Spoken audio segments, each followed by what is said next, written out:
Hello, everybody. Welcome back to our workshops on the Bach Cello suite on Adagio Live. Today, the Courante from the third suite. Today, my guest will be a composer, a wonderful composer, a great, inspiring person in my life who composed an amazing cello concerto, Michael Jarrell. He will be with us in about 15 minutes.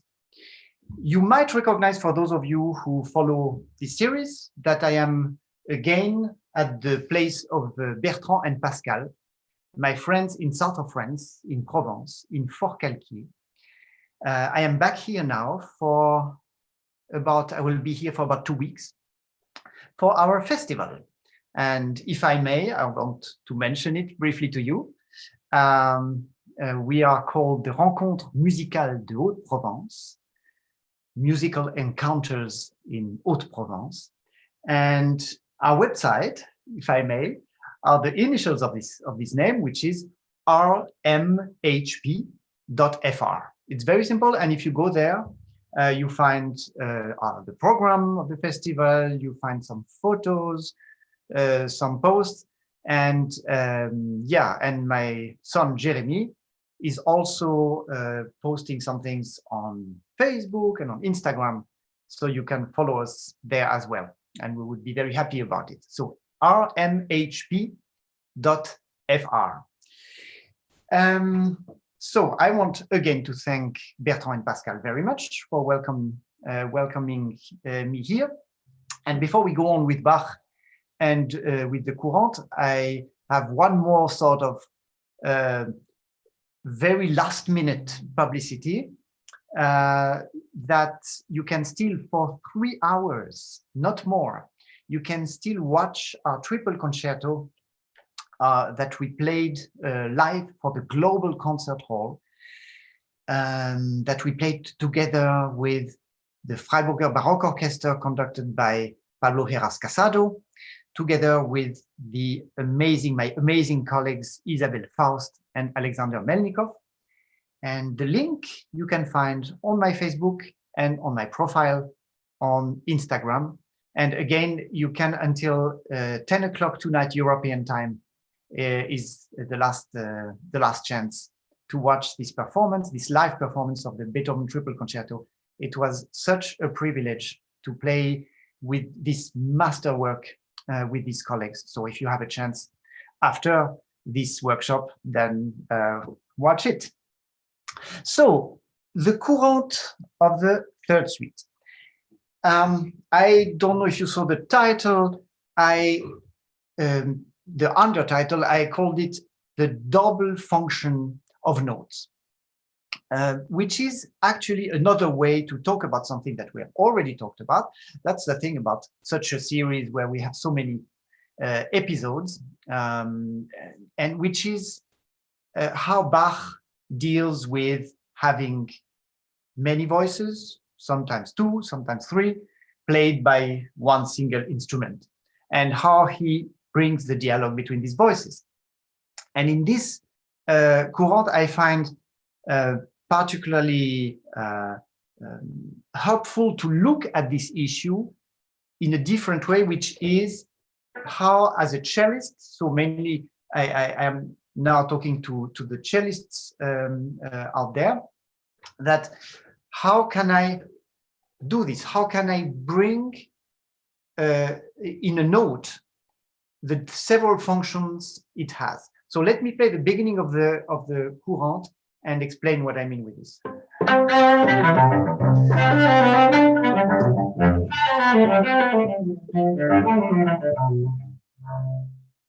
So, and already here you have several examples of what I was just talking about. So the second note of the piece, our technician Eric is signaling me that I forgot to put the original sound. Here we are. Now it should be better when I play. Sorry, so let me play it again because maybe something strange happened in the sound.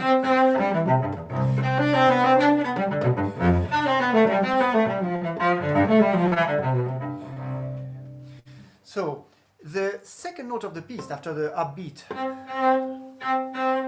this C has this double function, this multi-function, which is that it is the first note of an arpeggio, but it's also the first note of a melody which is going to stretch over a few bars in one register.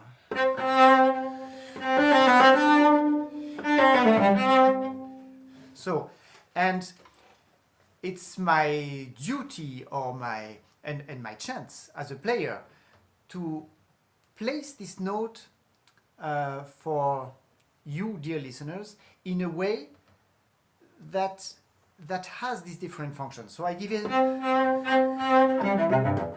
So as you see, yes, it is taking a little bit more time and also a little bit more contact than the other notes of the arpeggio.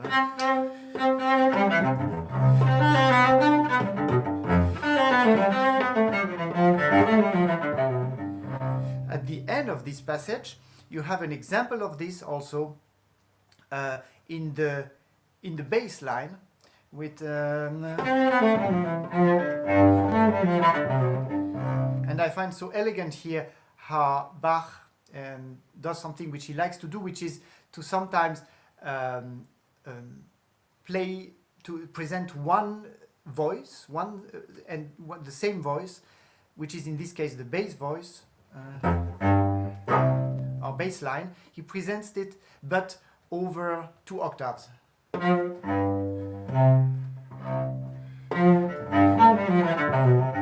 And I think it's important for us as players to be aware of it and to play it as such, as the bass line.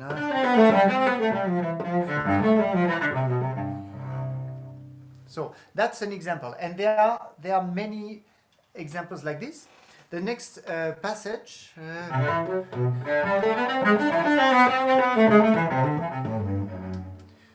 is again a wonderful example of how Bach plays with sometimes presenting on the downbeats where the harmonies are, sometimes presenting the actual melody, the actual melodic line, and sometimes presenting another voice. So for example here, I love the way it starts. He's really creating expectation with this little scale going up, making the modulation on the last note. So we really want that G, we really want to get there, which maybe some other composer would have done. But he deceives that to prolong the phrase. And then the G is presented just within the line. And then what does he do with the next modulation to A minor? But then, of course, he doesn't. And you see how he gives expression and flow to the music. So if we play these 2 modulations one after the other, so the fact that I go from underneath, it tells me, oh, this is the beginning of something. This is not an arrival.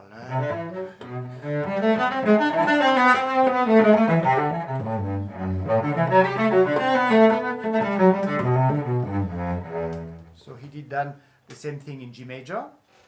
Sorry, I have to turn my pages on my iPad with a finger because I don't have my pedal with me today. And then a wonderful rising sequence.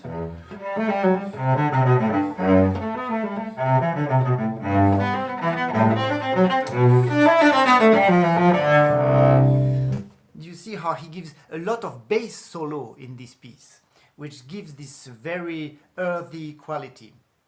And even no matter if it's if the bass is predominant or of the soprano, see how he really in this Courante enjoys, I think, more systematically than in other movements before, to go really for big leaps between the voices,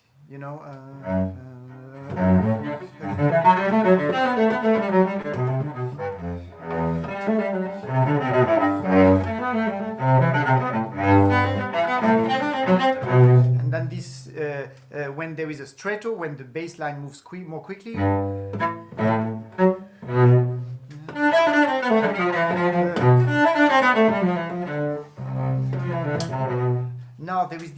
wonderful descending line of the bass, in which he will stretch the interval between bass and soprano.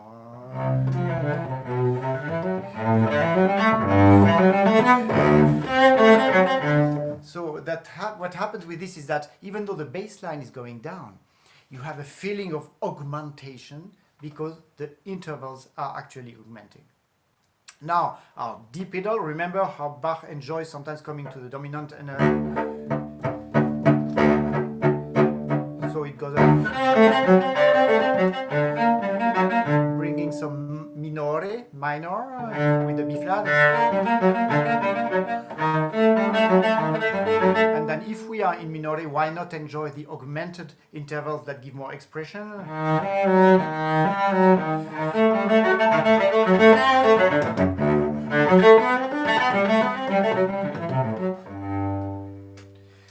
In the second half, let me play and we get there, and then I will tell you something again about a beautiful bass solo.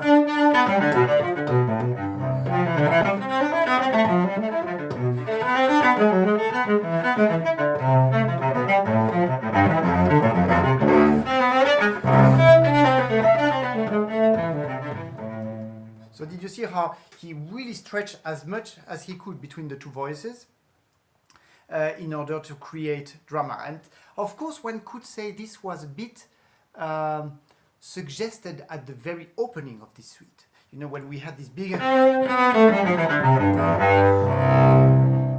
scale and arpeggio, and then at the end of this prelude, so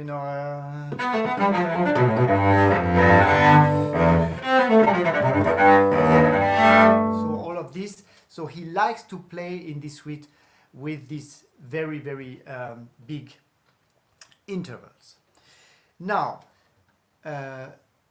talking about these notes with double functions, there is a bit later a rising in the bass. Again, the bass has the main part there.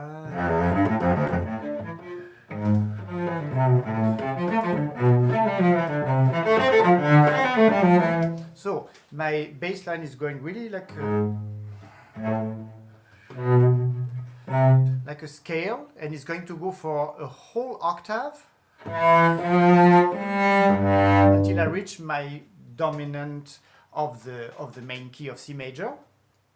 And for us players, and maybe that's the technical tip I want to give today to our friends cellists, is that because Bach makes it particularly interesting by not having, on the top of this bass note, he does something different on even and uneven bars. So once a falling scale, and then an arpeggio that goes up and down.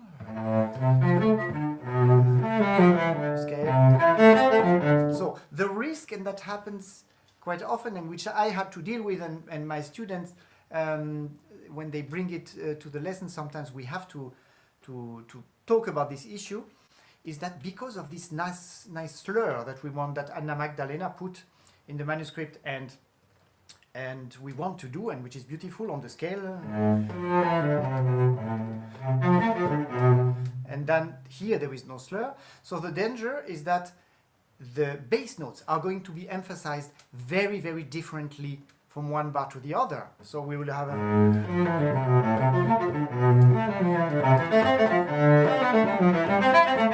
I was of course exaggerating, but what happened now is that we had a heavy bass note and a light one. And I think in this case, sometimes we want, when we have a sequence that goes, we do want to have a different color, certainly on the upper note and the lower one. Here it's really different. I think you want to have quite a consistent way to play this bass line, to have a clear conduct of the phrase. And so the thing to remember for this, the trick to remember, is on one hand, on the bars with the scale, to make sure don't go too close to the frog, so you don't have too much bow for this note, for the bass note. So stay there, short bow, and then here, don't ignore. Remember the double function of the bass note. Don't do just an arpeggio. Not like this.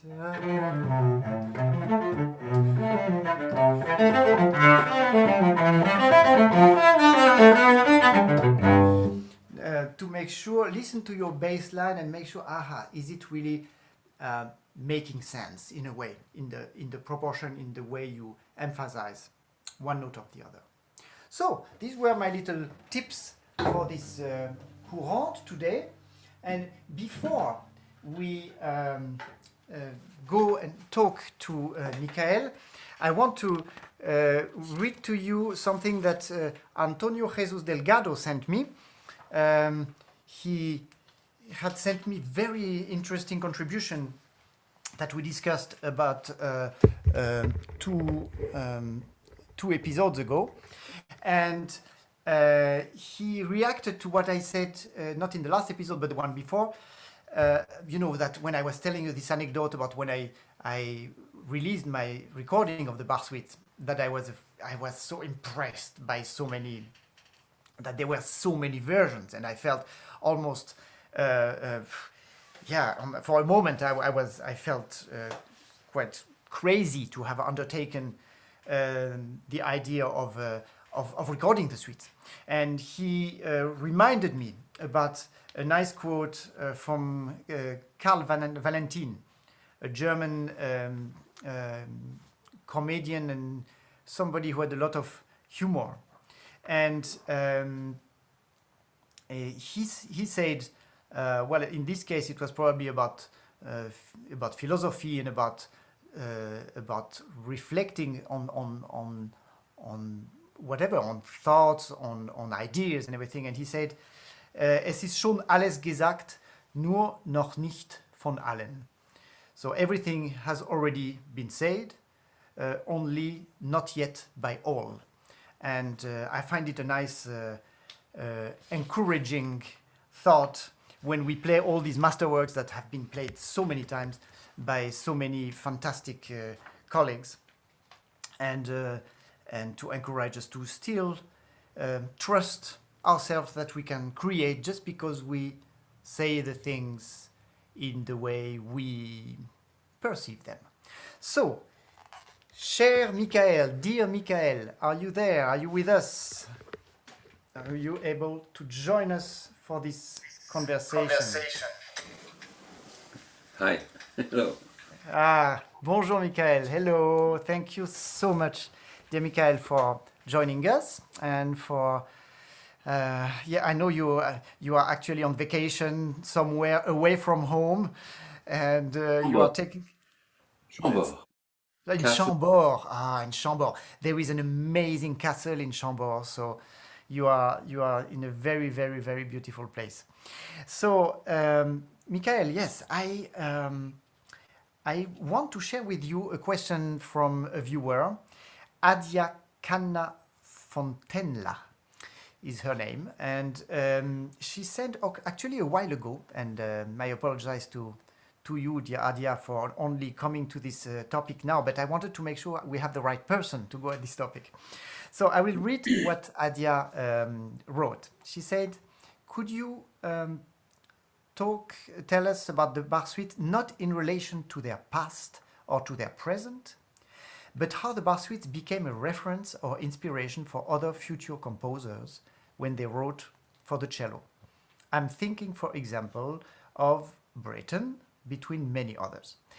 To examine the nature and aspects of this relationship between these composers and Bach, and how this contributed to develop the cello repertoire and the conception of the instrument, is a subject that I am very interested in, said Adia. So, actually, my question would be less in general to you, dear Michael, but actually more personally, because you wrote already amazing pieces for our instrument, You wrote an amazing cello concerto that gave me a lot of struggle, but so much joy. And you wrote Some Leaves, an amazing piece for solo cello, where you have very consistently, I think one can say about pretty much any of your compositions, that you go in the instrument, you go deep in there, and you look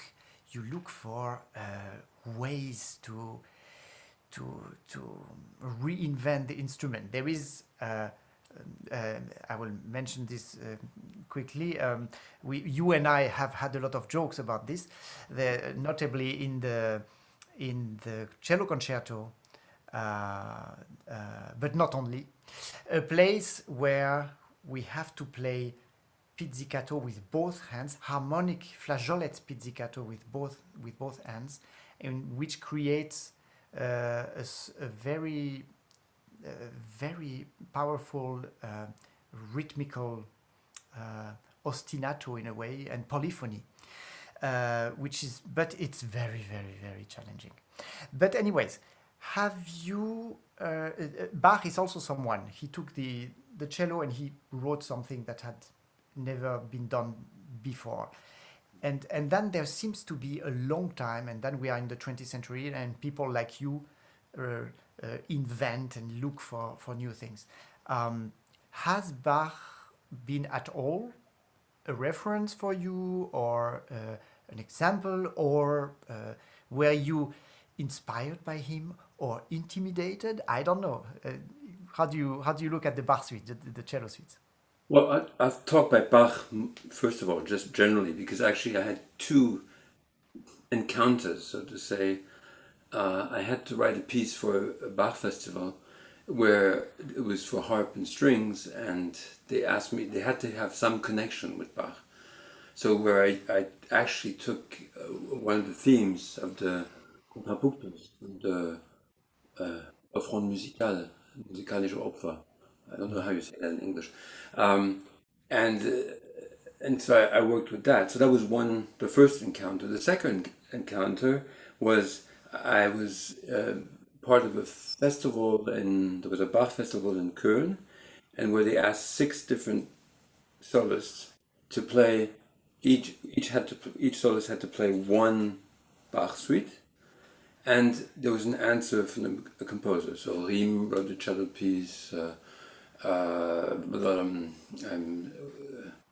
I'm suddenly stuck with the other people. But and then I wrote a piece, and to be actually very honest, my answer was on the third suite of Bach, but tuned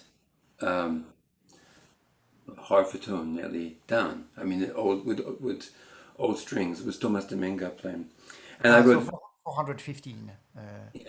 hertz. Okay. So just that's the first thing, and of course Bach. I think for every composer is I mean the composers in music history who are just like monuments, and Bach is certainly one.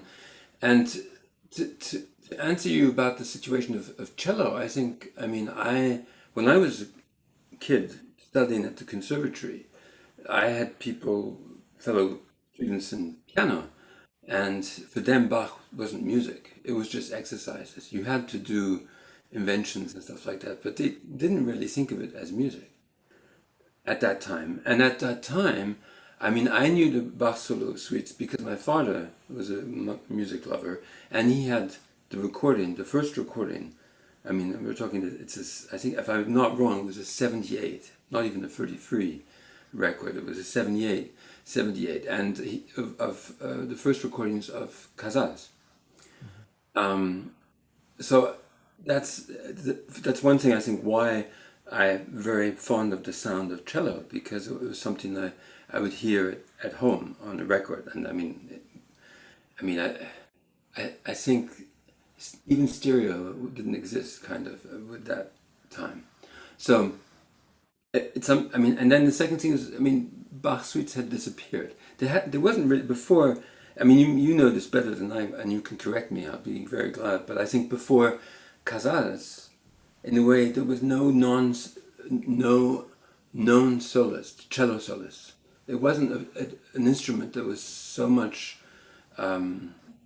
put in front. So that's why I think many people didn't even know about the suites. I mean, fellow students, I remember recalling, had never heard them. And so I think it's the presence of the fact that there was more and more important soloists of the instrument playing, of course, the suites, made it so that the composers were more and more interested in the instrument and writing it for a solo instrument. So I think that's one thing. The other thing is what Bach is, and this, in a way, is always, all his music, you always have a theme. And the theme, from this theme, you suddenly have a flow of music which seems so natural and so perfect. On the other hand, you have a very strong structure. If you listen to the Courante, you hear, first of all, what you hear, you hear C major, but you hear a flow, a constant flow, an energy on eighth notes that just, it's a continuum so it has a very special energy to it. Then it's a 3/4 bar because it's a Courante, and then you realize that there's a very strong structure.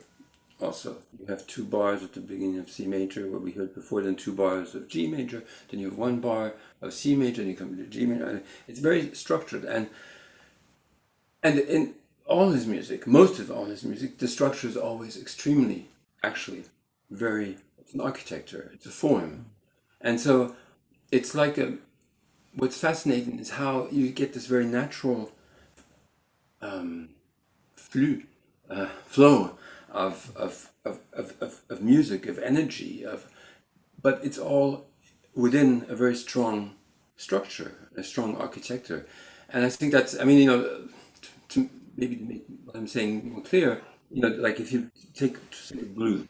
The blues has a very strong structure of 12 bars. We have 4 bars of tonica. It's a very strict, actually, structure, form. And a good blues is when you don't hear that structure.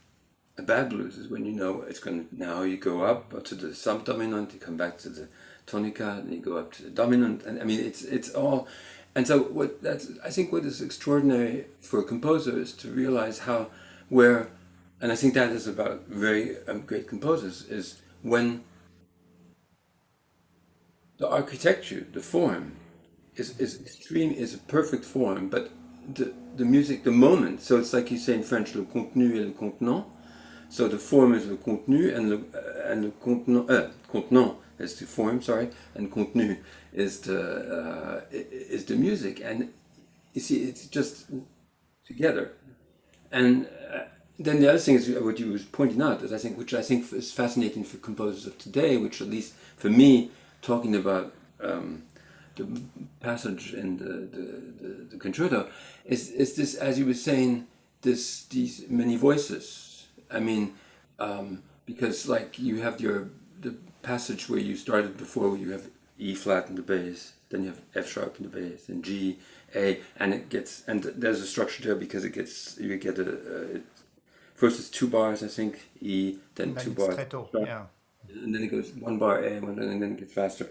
But even there, at that moment, because I think you have E, and if I remember, G, A, G, F sharp, G, then you have da da da da. So that's like you have bass, body, da da da, beep, ba ba ba ba, body, da da, and so it's like 3 voices for me in a way, which I heard. So it's that idea that even if, of course, a cello can make more than 1 note at the same time, but it's a monodic instrument in a way, compared to the piano at least, that how he can make polyphony, how he can invent 3 different voices, how he can, and I think, so this idea, so you know that better than many people, and then in the part of the thing is that that's why you're playing 2 hands, you have 4 voices, and so you're doing 4 voices, so I think, you see, it's an imaginary, it's like something, it's, sorry, my English,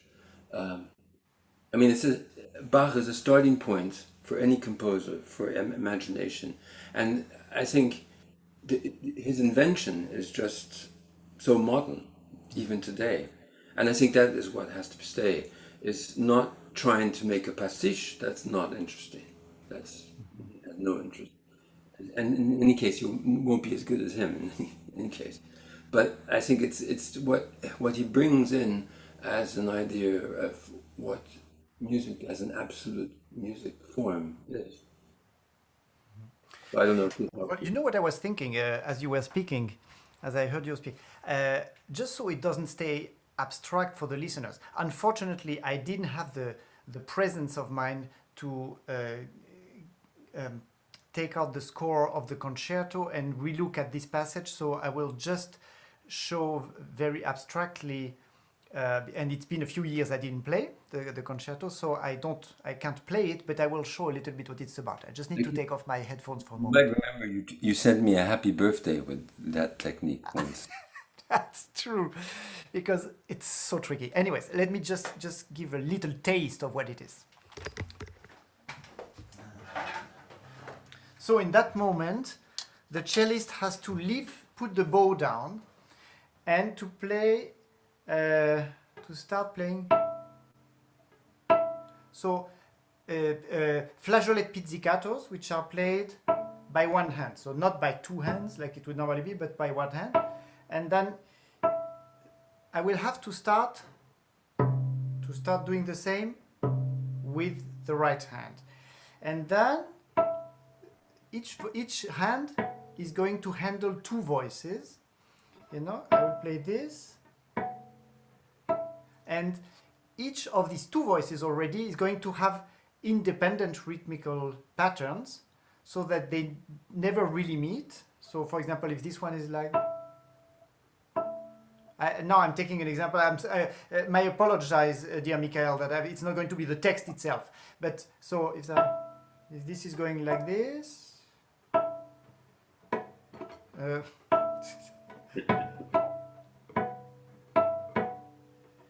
for example, that was a 3 against 4, which is a simple example. And on the other hand, the same thing is going to deal with this note and this note, and it's also going to have it is, my dear friends out there, it's a nightmare, but I have to say it is worth the struggle, because when these independent voices start to ring and to live together, and when there is not too many bad notes happening, it's an extraordinary effect. So I just wanted to bring it back to give a taste of what it is.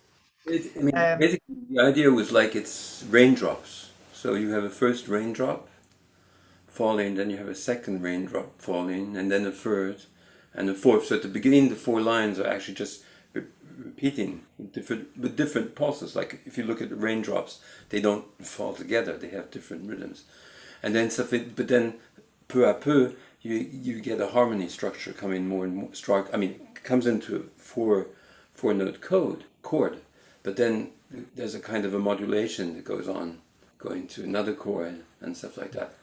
So that's what's also difficult, is you're not just doing four, you keep on changing the notes. So So I don't know if you will find it too far stretched, but I do find a link here also to Bach about your pleasure at working with elements, with like raindrops, which have their own, there is the gravity and there is the rhythm of the natural gravity. And Bach, for me, I always feel when I'm practicing it that he is so much working with this as well, with the way when you I don't know, right now comes to me the beginning of the prelude of the sixth, where just by spinning around these D's, and then this arpeggio, this coming up is rising, and so there is this also there, this relationship with the swing, the rhythm, and the gravity are in connection, and that's also what you're doing. So. yeah, I mean, the gravity is a good point, because I think, I mean, all this, you know that better than myself, and if I'm not mistaken, each suite has the same structure. It's always in six. I think it's always That's exactly the same movements, and it's a dance suite. So there's something very physical about it. There's the music's, I mean, like, there's something very, so it's also this, that adds even to something more to Bach, because on one side it's probably one of the most spiritual music that exists, one of the most perfect abstract music which exists. But on the other hand, it's something very physical, and it's something very that you feel this gravity that brings you down. So it's like 1, 2, 3, 1, 2, 3. You feel this all the time. So it's all this coming together, which makes it that each of these, for me, like diamonds or perfection. Extraordinary. Yeah, that's what you just mentioned is something that we discussed in the first episodes. How Bach and I remember also Lambert Wilson when he was our guest, when he talked about this, that it was, you know, this wonderful connection of through the dance of something physical, of the body, of something, and then Bach uses this to go metaphysical and to go into you know, the immaterial sometimes, which is But and I think also he's, I mean, he's interested in French. You say l'inouï, in the unheard. unheard. It's something. I think every composer, or let's say every important composer, is somebody is always interested in something that has not been heard before. And I don't think any. I don't. I mean, I'm not a specialist, and maybe some people will tell me I'm wrong. But I do have no knowledge of anything like the Bach suites before. And I don't think there's nothing so difficult before. I mean, we know from the cantatas and all kinds of témoignages, testimonies, or I don't know, Yeah, okay, testimony. of how difficult to perform they were, how difficult for the instruments, how many musicians were having problem playing it, you know, playing some of the violin parts or stuff like that. I mean, and so I have I've never read anything about how they were performed when they were premiered. I guess we're not quite sure what kind of instrument it was, but how it was performed, if it was well performed, how the person, how it was reacted. Because so often in music history, it's always, I mean, somehow the difficulty goes on because it's something new for the performers. And then there's some performers who master that, and then this mastering of that makes it that the next generation kind of has a free access to it, and then it becomes part of normal technique of an instrument. I mean, you think of Mozart, yeah, we know the famous notes, I mean, too many notes or stuff like that, or Beethoven for sure, because how many where, you know, violinists would just get up and say this is unplayable. And I don't think any musician would say that today. So this, and I think, I'm just saying, I mean, these Bach suites must have been incredibly difficult, and just who could play them at the time, you know? Yeah, so I envy the next generation who will be able to play your two-hand pizzicato That's what I was like trying to say. it is in But thanks to very you, natural. thanks to you, thanks to you. Well, but it's worth the struggle, not Michael. Maybe my last question, Michael, would be: do you? I mean, sometimes, well, probably I'm wrong because, well, anyways, what I was thinking is that sometimes when one has the feeling, one can almost see how Bach, there is so much of a project in these 6 weeks, you know, 2.5 hours of music and being able to construct something like this. So you think that there was so much of a, yes, of a concept, of an idea, and of you know, of, and therefore everything we talked about now, the physical as not opposed to the metaphysical because they are connected and everything. But so sometimes one feels, oh yeah, he was in command of everything, and he was conscious of doing all of this. Of okay, I take some dances, I take some very down to earth ones, and then I take some songs that I totally transcend and everything. So my question to you as a composer is that, do you and now it's in a way it's not related to Bach. It's just I'm curious for as God. Do you very uh, are you, would you say you are a more intuitive composer? Of course, you construct incredibly, but do you take like a motif, or and a bit like the serialist, you will then work on it and then you will see what grows out of it, which is what some composers actually said they would do? Or do you say, so I want, do you work like some things like this, elements, working with gravity, or saying here I really want to, so with such concept, or do you do all of the above? Do you work all of these different ways when you compose a piece? I mean, there's not one way of working. I mean, I'm. I don't know how to say this in English. Je suis très méfiant de ce que j'ai en moi. I'm very I'm very suspicious, cautious with what I have in myself. suspicious, suspicious of Suspicious. what is is in me, in the sense that I think everybody in life always discovers something. Like if anybody, their first cup of coffee, I'm sure that most people did not like it the first time. So I mean, in my case, I can remember very strongly this first time, and I was drinking. So we were with friends in the cafeteria at school, and suddenly people asked for coffee, so I took a coffee, and then I took it, and then it's very bitter, and you know, and so I had to start thinking about it. Why are people drinking this? What is this taste? So why are we drinking? It's warm. Okay, maybe you wake up or maybe you go to sleep, but it has a reaction on you. And so this special taste, and with sugar, without sugar, milk, not milk, all this. And I think it's with all experiences. So and then at one point I decided, oh, I like it, but I prefer it black, and I like it in Italy. And I mean, for now, you see what I mean now, and then nowadays, years after, I don't think about.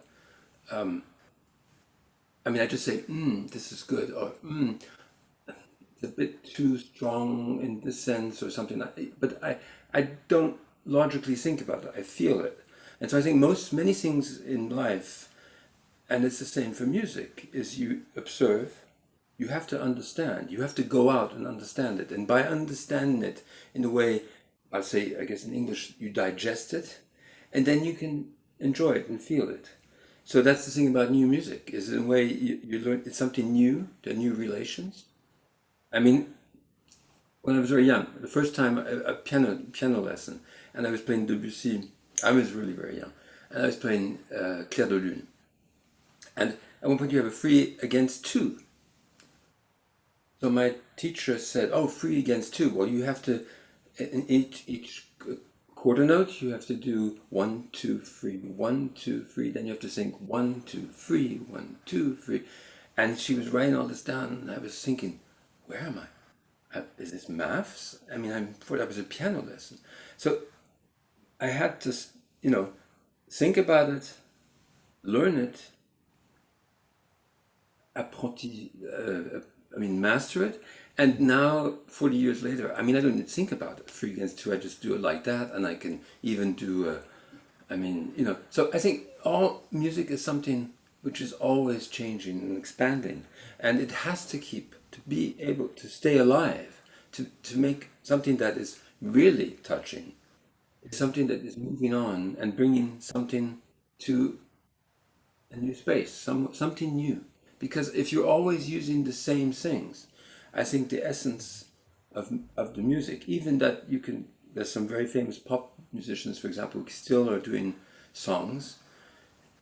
Maybe people will still think they're nice, but it doesn't have the same life, the same fantastic, extraordinary moment that music can give. It becomes something well done, very professional, nice to listen to.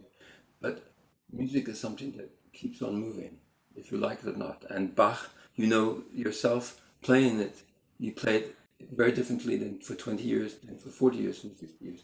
And that is music is a story of always evolution, always going on, always changing. Maybe there's some chapters which sometimes are a bit, the break is bigger. But I mean, if you think before Bach, I mean, if you go back to École de Notre Dame, where a fourth was a consonant, and later, no, it changes, and the perspective changes.